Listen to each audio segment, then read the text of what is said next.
Welcome to another edition of Local Rock Stars, and today I'm with Trummie Patrick, local State Farm agent in Roswell. Trummie's one of the top State Farm agents in the country. He's made the President's Club, which is their top club. If you make it for 5 years in a row, you get to be a lifetime member. And so Trummie's been doing the insurance business for 40-something years now, and so he's kind enough to let me be here with him today. Thank you, Trummie. I want to kind of start off with, if somebody was opening up a local business in town, in Roswell or Alpharetta, and they were selling something like mortgages or insurance, professional sales kind of thing, what would be your advice to them? What would you say, hey man, here's a few things that I really think you need to do? What would you suggest? Well, I think probably one of the first things would, by the way, I'm not so sure I'm a rock star. Okay? Anyway, you are in my mind. Thank you. Well, I would do kind of what I've done is to get as active in the community as you possibly can. I've been in, as you well know, the Rotary Club. I'm active in the church. And I hadn't spent a whole lot of time. I've been a member of the Chamber of Commerce for 45 years, and just try to get to meet as many people as you can. So when you meet them, what do you do with it after that? Well, it's been my experience that the people in, say, mortgage business have helped me, and people in real estate business, and you get to know these people and you get their business, and then when they get trusting you and then feeling good, they'll refer their friends, and you have a lot of times you don't even have to ask. And so how would you build that relationship when you were early on, or as now when you meet somebody? If I introduce you to somebody and you think you need to build a relationship with them, how do you go about doing it? Well, first of all, I do a little bit of what you've done. You've been excellent at doing is try to find out what they need that I can help them with. So you listen for that in the conversation. Exactly. You try to go find a way to help them. And then you just got to get to know them. You got to go to lunch. You got to go meet them for a drink after work or whatever, and then get to know these people that you have picked out that you think that can, or that I thought it could do me the most good. Okay, then when do you decide that maybe that person doesn't want a relationship with me? Well, you get that feeling pretty quick. Okay, so you kind of sense it. You just know. You know. Kind of like if you're dating somebody and they don't call you back, right? That's kind of, yeah. That's kind of. But people. In all my time of doing this, I don't know of one person that I could say didn't want to help me after we got to know each other. Yeah. By and large, it's been a. All right. So what about if somebody was new coming in the insurance business? What are the things that you've done that you would say, man, I really want you to think about focusing on these things? Well, this business has changed and is changing at light speed, and some of the things that I used and did back in my day probably I still think would work today. Yeah. But then there's all these other things like internet leads. So do you do that? I do. So how do you handle that? Let's talk about that. Okay. Well, we buy internet leads from these approved vendors, and what it is people that are shopping will go on the internet and ask for a quote. And then my people pick it up from here and shoot them a quote and try to get them on the phone if we can. But most of them don't want to talk on the phone. Is that a big deal in converting that lead, getting that phone, getting that one-on-one conversation? It is a big deal. And most of these people are not going to ever be your centers of influence. They just not. They want a quote. They want the lowest quote. And then the problem you got with that is next year they're going to get another quote. And there's always somebody out there that can beat my rate. There's nobody out there that can beat my service. But then they don't know that. And so consequently, you can get up to some high numbers, but it doesn't stick like it used to. So why do you do it? You do it because that's just the way it is. Does it pay? Is it long term? Oh yeah, it's good. So there's enough there. Yeah. to offset the cost of buying the leads and having somebody call them and that kind of stuff. That's right. Okay. You got about 50% of them that'll stay, and the other 50 will probably go. Do you do anything that once you've got that person, that internet lead in the house, so to speak, do you do anything to try to develop a relationship with them? We do. We if we can't get them on the phone, then we email them what we have to offer. Okay. In the way of product and service, and just ask them, can we quote your homeowners, or can we quote you life insurance, or whatever it might be. But that's kind of, I don't do a lot of that with the internet leads, because I'm just old school, and I believe that referrals are better. All right, so what else would you tell a new person? So you tell them to do some internet leads. That'll help them get going, talking, and learning how to have that conversation, I guess, right? What else would you tell them to do? Well, you gotta get a work ethic to stick with it. And you gotta, this job, if they take on the job of an agent, there is no 9 to 5. It's can to cane. And if somebody will meet you at 8 o'clock at night, then you meet them at 8 o'clock at night. You got to do what you got to do. And I drove to Griffin one time to get a driving rainstorm to get a guy to sign a life insurance application. That's just what I had to do. And you still do that? I would still do that. That's awesome. I just had a lady just a few minutes ago ask me if I worked on Saturday, and I said, no, ma'am. Because of Georgia football, I've never opened. I started August 1, and I was opening on Saturday morning, and football season came along. I never have opened on Saturday morning since. But I will meet anybody anytime for an appointment. If they want to come in on Saturday, I'll be here. I got you. So you're not open per se, but you're available. Available, yeah. Okay, and then what else would you tell them to do? What are the other things you think about that these young agents need to know? Well, being, like I said before, active in the community. I do a lot of remembrance type advertising. Yeah. What do you mean? Well, pins, screwdrivers,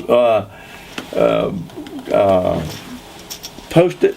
Like this one you just gave me? Like that one I just gave you. That shipment just came in this morning. So what do they call that? Logo merchandising or stuff like that? Remembrance advertising. Remembrance advertising. Okay. So I'll tell you a little quick story. Okay. So, the Iron Skillet was downtown. Yeah. And the same group of guys, old timers mainly, Roswell, met there for breakfast every morning. And then one morning the conversation got around to going to the moon. And so Hal Coleman was sitting there, Milton Crabapple, as you know. He said, well, I don't know how it would be up there, but I guarantee the first thing you saw when you landed on the moon would be something with Trummie Patrick's name on it. That was when I knew it was working. So I give that out. I give them out. I put remembrance advertising in every golf tournament bag that there is, and I leave my pins at restaurants from time to time, and just wherever I can get it going. So it works for you. Yeah.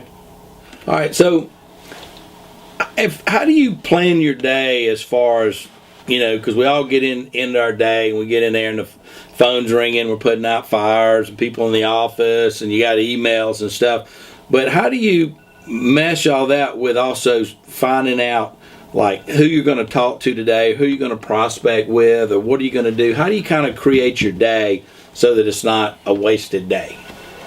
That's a good question. We try to be proactive and not reactive. Okay. And in this business, it is so easy to be just reactive, because that phone over there is going to ring somewhere between 75 and 125 times a day. And so you can get tied up for 10 minutes or 30 minutes. So you have to get ahead of that. Mm-hmm. And one way we do it is every morning we have a team meeting in here, and we go over different lists that we want to look at. We may want to work on calling people that we have insured just their cars and not their homeowners, and we want to call them about their homeowners. or vice versa. We have the homeowners and not the cars. We got State Farm has come up with we get lists from them that show people that have a propensity to buy, say, refinance a vehicle, or have a propensity to buy life insurance, whatever. And then we go off of those lists and we call people. And we sometimes I've got the camera set up over there where we do role play, and then I play it back on the television. Let them see it. So then we critique each other on what could have been better, and then we also those meetings I ask people, my people, to follow up on these lists. So how do you just set the agenda? How do you decide what you're going to do for tomorrow?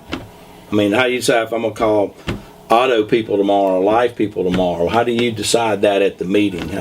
Well, okay, so it doesn't change every day because it takes a while to call those lists. So we just decide it may take 2 weeks to call a set, one set of lists, and then we got the internet leads coming in, and those. So when an internet lead comes in, they immediately get a response from State Farm saying, We got your email, and we'll be in touch with you very soon. Very soon. And then my team member will just have to stop what they're doing and call that internet lead, because that's where, or to do a quote and send it to them, because that's a live. I mean, that's live. That's not reacting. That's proactive right there. Okay. So how do you decide who to hire? Is that one of your toughest challenges? That is the toughest challenge, and every State Farm agent has the same challenges, finding good people. I've really been fortunate in my career. I've had 3 people who have been with me over 30 years and have now retired. But I use Career Plug. I put the word out in the community that I'm looking for salespeople. I have a caption on my email that says, if you're interested in an opportunity, please give me a call. And so you just have to try to, and then when somebody comes in, they have to pass the state insurance exams. There's a property and casualty exam and a life and health exam, and they have to pass those exams. And before I will hire anybody, they have to be licensed with the state. And once on the first interview, I will give them the Wonderlic test, and then I have a personality profile company set up that I they'll send them a test by email, and they test it out to see what their personality, which way it goes. I mean, is it a sales personality? Is it a and that's based on that test, kind of generic sales personality. It is, and it's pretty accurate. So you go by that. If they don't pass that test, then you don't. If they don't score pretty high on it, I have to move on. I got you. Because you got to have somebody who wants to talk to people, who's outgoing, and people. I mean, it's not rocket science, but you gotta want to help people, and you gotta have somebody that's just got that personality. You know it. You got it. So, what drives you? What keeps you going? I mean, you're still doing it. You could have retired. What's driving you? There's another good question. I love what I do. I mean, all I do every day is help people, and that's what I just and that's love the way doing you see it. That's the way I see it. And what we do is try to protect the people from the unexpected. Oh, that's what we do. So I just I don't work as hard today as I did the first 25, 30 years, but I'm still I'm here every day if I'm not out hunting. So how do you decide who you're going to talk to today? How do you decide that? If you're going to make phone calls or emails when you're thinking about your business? Okay, so I'll give you an example. Right now, we sell a Medicare supplement plan, So anybody turning 65 and going on Medicare, they need a Medicare supplement plan because there's some gaps in there. So what I've done is told my main receptionist that what I want her to do is print off everybody turning 65 in March, for example, and I'm gonna call them myself. And so that'd be how many people roughly? Well, I had about it's somewhere between 8 and 10 probably.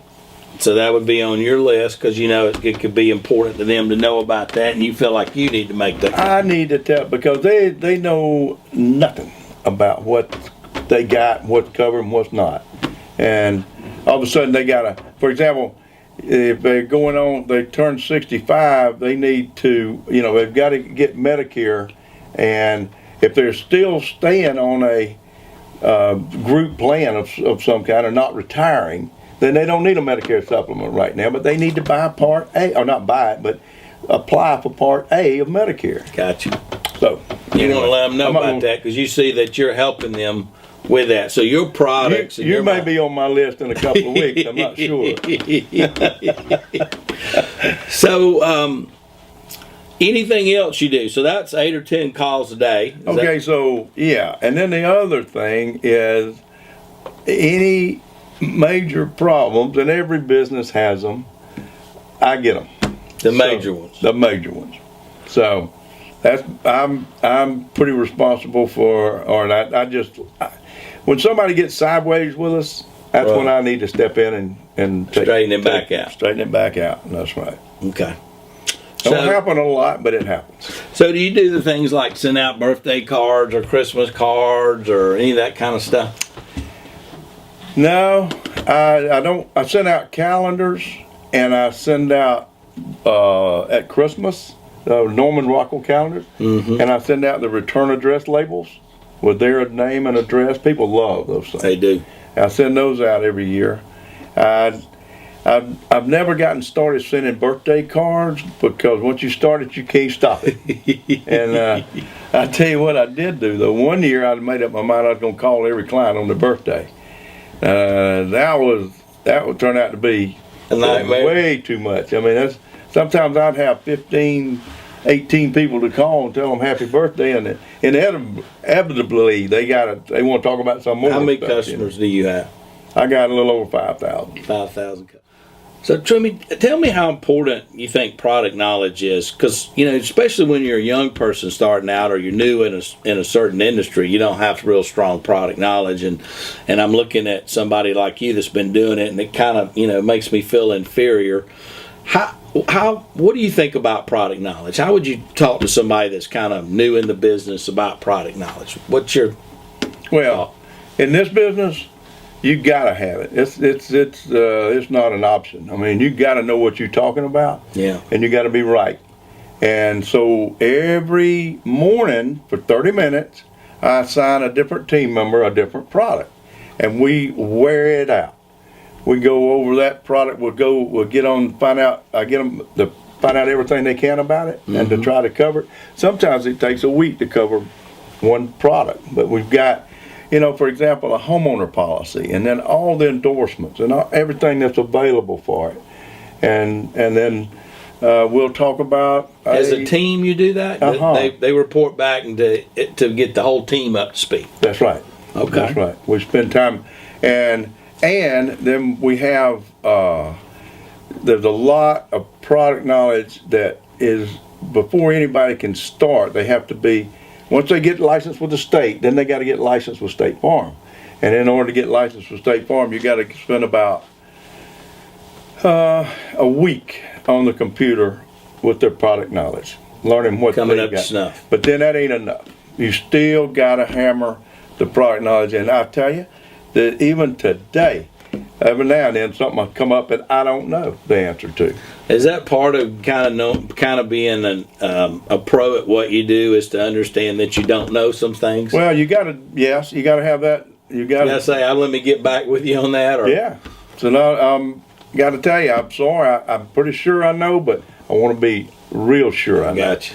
And that's crucial. And it's amazing, these young folks, as they gain product knowledge, how much more self-assured they are. So they can really build just talk the talk. And in order to talk, you can't not know what you're talking about. And the client picks up on it. So you got to know. What, I'm big on how you talk to yourself, how you think, how you handle your thoughts. I believe that that's critical in moving you in a direction. Do you ever have what I call self-talk? Do you try to, when you're trying to prospect somebody or you're trying to handle a customer, are there certain things that you say or certain things that come to your mind when you're dealing with any of that? Have you ever thought about that? I don't know that I've consciously thought about it. I mean, you go in with your best shot, and one thing I've stressed my whole career is being positive and have a positive attitude. You think about that a lot? I think say about it that all to the yourself time. a lot? I say it to myself. I say it to my grandkids. I say it to everybody. So what do you say to yourself when you're thinking about growing the business to be, when you're early days and you wanted to be a player, so to speak? What do you remember? What kind of drove you, or how you talked to yourself to do that? Well, for one thing, State Farm was not paying me enough to eat, and so I drove you? When I left I had a job with American Can, and I was making good money. They were paying me like $28,000 a year with a company car and all this expense account. I came to State Farm with no car, and they were paying me $7,500 a year. And anyway, I just never looked back. I left State Farm. You American said, I'm Can. going to do this? I said, I'm going to be successful, and I'm going to be the best there is. And so did you say that to yourself a lot? Did you re-encourage yourself that I'm going to be successful? You have to. You just got to keep that attitude positive and go out and get everything that you can get. Do you find yourself saying certain things to your grandchildren or your children, certain phrases or things that come up?